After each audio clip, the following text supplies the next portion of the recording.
एक बार की बात है, एक छोटे से गांव में अर्जुन नाम का एक लड़का रहता था। अर्जुन गरीब था, लेकिन उसका सपना बहुत बड़ा था।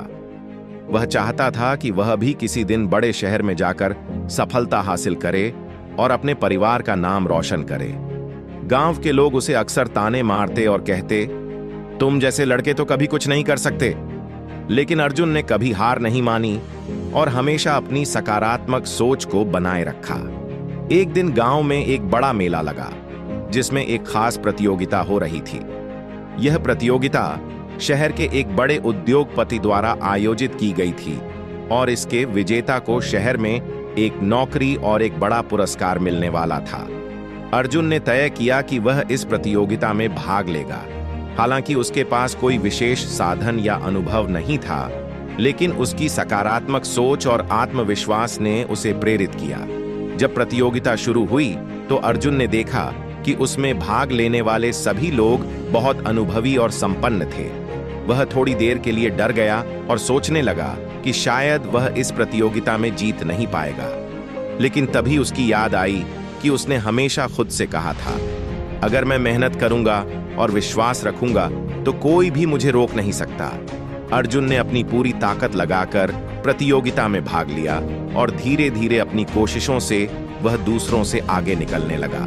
अचानक प्रतियोगिता के बीच में कुछ ऐसा हुआ कि सभी प्रतियोगियों को एक अस्थायी समस्या का सामना करना पड़ा।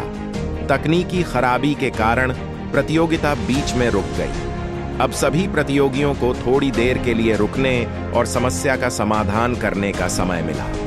इस बीच अर्जुन ने अपना आत्मविश्वास बनाए रखा और अन्य प्रतियोगियों की मदद करने लगा। उसने उन्हें बताया कि हमें हर परिस्थिति में सकारात्मक रहना चाहिए और कठिनाइयों का सामना धैर्य से करना चाहिए। उसकी यह सोच और मदद देखकर अन्य प्रतियोगियों को भी प्रेरणा मिली। कुछ समय बाद समस्या हल हुई और प्रतियोगिता फिर से शुरू हुई। अर्जुन ने न सिर्फ अपनी मेहनत से जीत हासिल की, बल्कि उसकी सकारात्मक सोच और मददगार स्वभाव ने उसे सभी का दिल भी जीत लिया। पुरस्कार जीतने के बाद उद्योगपति ने कहा, तुमने केवल इस प्रतियोगिता को नहीं, बल्कि जीवन के असली संघर्ष को भी जीत लिया। इस तरह अर्जुन की जिंदगी बदल गई। उसकी सकारात्मक सोच और मदद की भावना ने उसे न केवल प्रतियोगिता में विजय दिलाई, बल्कि उसे जीवन के असली पुरस्कार भी दिए। इस कहानी से यह सीखने को मिलता है कि अगर हम सकारात्मक सोच और कड़ी मेहनत के साथ अपनी राह पर चलते हैं तो कोई भी कठिनाई हमें हमारी मंजिल तक पहुंचने से नहीं रोक सकती।